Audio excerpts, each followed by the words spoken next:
everybody. I'm Y2 Staller, and this is Y2 Interviews. Today I am here with an up-and-coming title card artist, who, of course, is blushing at the face right now. But her name is Morgan Meryl. She has done title card work for Mike J for Shameful Sequels, and also has done title card work for Zenith Rule for the Disney Debate. So, nice having you here. It's nice being here, I guess. So, my first question is, of course, how did you get interested in, doing title card artwork? In art, your style of artwork in general. How did you get involved? How did you get interested in this? Well, I've always loved illustration, and I've been drawing since I was a little girl. I've been reading books since a very, very young age. So, I'd always see these book illustrations. So I've always kind of in the back of my mind wanted to be an illustrator. And from that, wanting to be a sequential artist as well. But the whole title card thing didn't happen until 2009 when I started watching The Nostalgia Critic and Top of the Fourth Wall in them, and they had these, colorful artwork title cards, which is something like you've seen title cards before in television shows, but only in a few handfuls of them do they actually have artwork. So it's something that is still kind of unique to the world of web entertainment, and so I was kind of drawn into that, particularly when I started watching Phaelus, the series, with Andrew Dickman's style of title cards, and how, I guess, expressive that those were. Now, I know it's fun. I mean, Andrew Dickman, you and Andrew Dickman are very good title card artists. But both of you have very unique styles. I mean, Andrew Dickman has very cartoonish kind of look. Yours is a little bit different. What is the best way to describe yours? I don't know. It started off. It's evolved a while. When I've been going to school for artwork. Yeah. But I'm mainly self-taught because before that. I read, and I definitely do not recommend this because, no offense to all those Chris Hart fans out there, but Chris Hart is definitely not the place where you should start learning how to do artwork. If you've ever read the blog Escher Girls plug, those of you probably know what I'm talking about. But I collected a lot of Chris Hart books, and I was trying to self-teach myself how to do art, and at the time, I was an enormous, otaku. I was like the craziest Japanese, person ever. So I was really trying to teach myself how to draw in sort of a more anime kind of a style. But then when I got older, I realized that, I have, even though I am attracted to this kind of an art style, right? I'm still more, I think, like Western animation even more. And so I guess at the time, I had this goal in mind that, I'm going to combine the look of anime with the look of more of a Western style. And this is where you get something that I've had for a while, which is the whole floating hats thing that people have noted from me. Because I'm such not a huge fan anymore, but for a while, especially when I was growing up, I was a big fan of Fairly Odd Parents, and they have, the floating hats for the characters, and sometimes even floating hair, which is a little odd, but, it's something that strangely, I like to say that I collect bits and pieces from different people that I admire. I think my biggest influence is Disney and the artwork of Glenn Keane. He is my favorite artist, and even though it's a little bit different from that, and I like to have my own thing. I think I'm adverse to drawing pupils. I always just draw a little ring thing and have it be the same color as the eye. But it just comes from a whole bunch of different places. I guess I have an eclectic bunch of influences, you could say. It does. Now that I think about it, it actually does make a little bit more sense now that I see it, because it does kind of have that anime look to it, just like in the face, and then but it does have Western influence as well, especially with like the hair, and in the rest of the bodies and whatnot. So it does. So the more I think about it, it does yeah, I actually see what you're going with this. But what other? But you say you also have other influences. Are there other any other major influences you've had with your artwork? I guess you could say, I'm not sure whether this comes across or not, but being a huge drama queen that I am, I'm a big fan of the Baroque and Rococo periods of art history.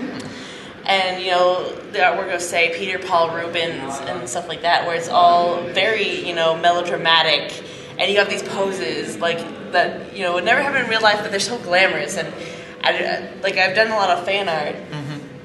And it gets to a thing where I like to do things where it's like, a lot of the time I like to do things like epic stories, or, you know, like I think there's one that I've done called Tragic Love, which is A, inspired by like a Baroque love poem, and B, partially visually inspired by Baroque artwork, which is a fan art of the whole nostalgia chick, Todd in the Shadows, Lupa love triangle thing. But anyway, so, you know, I like doing stuff that's very, I guess, melodramatic. We see a lot of this artwork from, you know, around the 1500s to the 1700s, you know, that kind of art period, and you see a lot of, I guess, a lot of use of dramatic lighting and dramatic poses and symbolism for things, and somehow it's just something that's influenced me even before I started taking art history classes. And now that I have taken art history classes and I know a few more things, I've included them. There's again, getting back to, I hate to go back to another artist because you're interviewing me, but again with Andrew Digman, another thing that I really like about him, and something that he has, that I think that I noted when I saw him and wanted to do title cards, was the fact that he often used like running gags and stuff, like using the PH for everything in the Faceless title cards, and more recently Baby Ghost and the Nostalgia Critic's Skull. So, you know, stuff like that is, like, I love little, you know, running gags and jokes and symbolism and stuff like that, like, where it's just like, if you have a clever eye, you might catch it. And so yeah, I think Baroque art mainly. I also, you know, I read comics sporadically. Any particular artist in comics that you're fond of? Any particular artist in comics? And I don't know about comics. Oh, no, Dan DeCarlo. Definitely Dan DeCarlo. He's the artist who, and this is going to be amusing for Lewis's fans, he's the artist who founded the artwork style for the Archie comics. And because I remember being, and I know there are people out there who are totally vexed by people like these, but when I was a little girl, I was in love with these comics, and I would, every time we went to a grocery store, I would beg my mom to get some. And part of the reason why is just I love the aesthetic appeal. I think for me personally, it shows a little bit in the lips, because you got just the flat lips with like the one shine in it, and that's kind of something that I think I've taken a little bit from Dan DeCarlo and the way he does faces.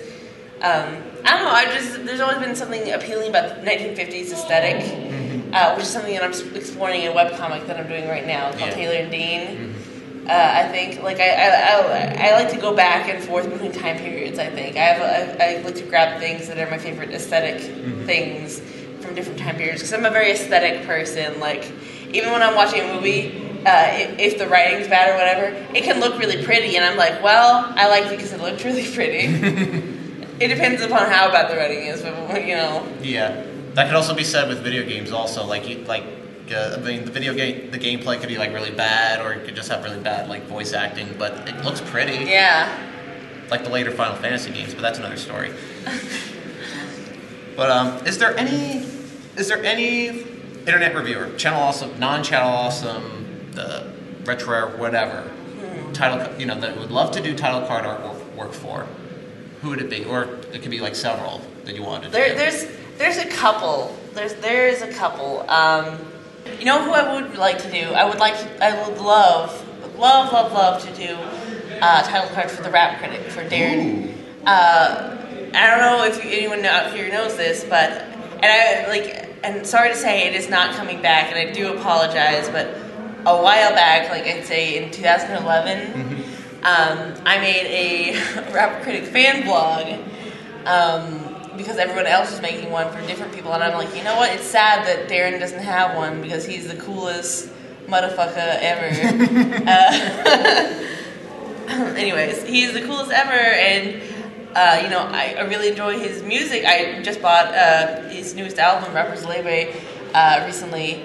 Rapper's Lebe. I never know how to pronounce the last part of that. I feel so stupid, but anyway, I just bought that, and I've always loved his music. Cut Down, Oh Really, stuff like that. This is just a lot of fun, and he really shows how hard he works for stuff like that. And not only that, but oh my god, I've been watching his reviews since before he was on That Guy with the Glasses. I was watching him on YouTube, and I said to myself, you know what, I wish this guy would go on to That Guy with the Glasses, because he's really cool, and not like 2 months or so later, there he was. So, you know what I mean? It's just some of the things, you stuck with this person for, a couple different phases of, I guess, their life, and it's just been interesting, and even though I disagree with him on some parts, he's probably the music reviewer I disagree with the least. I pretty much almost always agree with his opinion, so that makes it a lot of things like, hey, I thought that too, or that's interesting, I didn't think about that, but you know what, now that you said that, that makes sense. Yeah. Something like that, and I don't know, it's just something that appealed to me, and, I do think that I guess that he got more exposure than he gets. And I've heard from him himself that he's done a couple crossovers here at MagFest, and I'm really excited to see those. So I'd love to do title cards for him. Who else would be fun would probably be Hope, just Otaku. Yeah. I know she already has one, maybe a couple of artists that do title cards for her. Her, and someone who unfortunately couldn't make it to MagFest this year. The Cinema Snob. No, he would be cool too, but he already has one. Yeah. And Brad, you're awesome. I'm sorry you couldn't come. But anyway, who I was talking about was a very wonderful lady who loves hippos very much. Miss Tara from Radio Dead Air. She has a show that's coming up in this year, apparently, which is sort of a spin-off of her How to Be a Better Criminal segment from RDA. And, it would be the greatest honor if I could do title cards for her, being that What the Fuck Is Wrong With You is one of my favorite shows, online or not, of all time.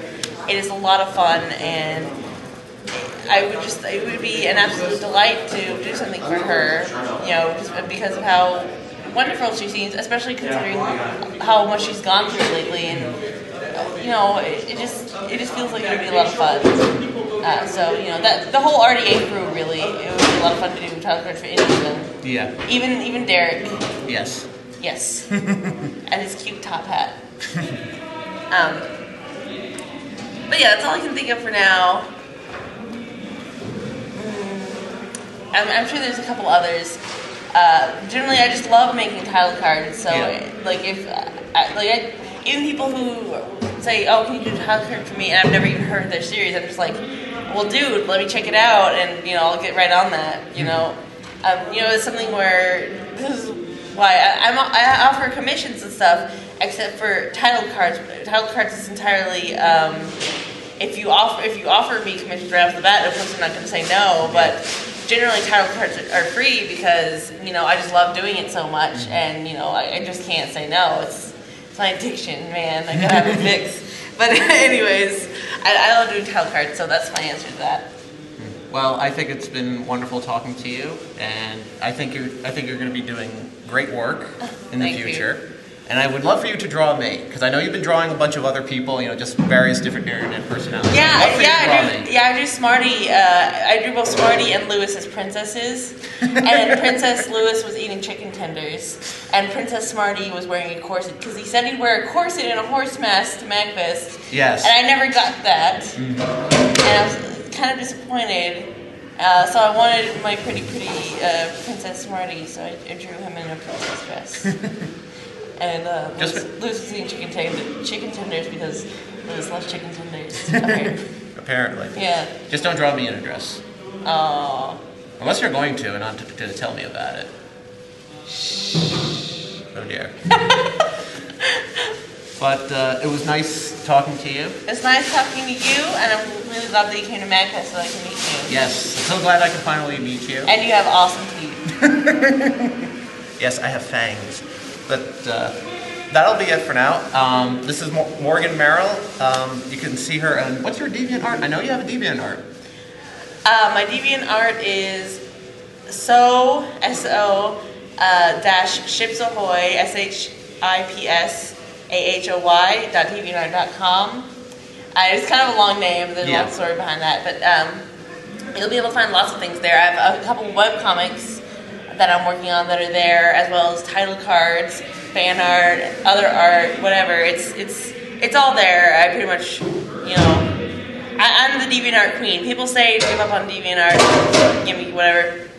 I post things to DeviantArt, so there you go. That's my DeviantArt. So chipsahoy.deviantart.com. Yes, check that out. Plug. And that'll be it for me for now. So thanks for watching Y2 Interviews. I'm Y2 Stoller. Take care, everyone.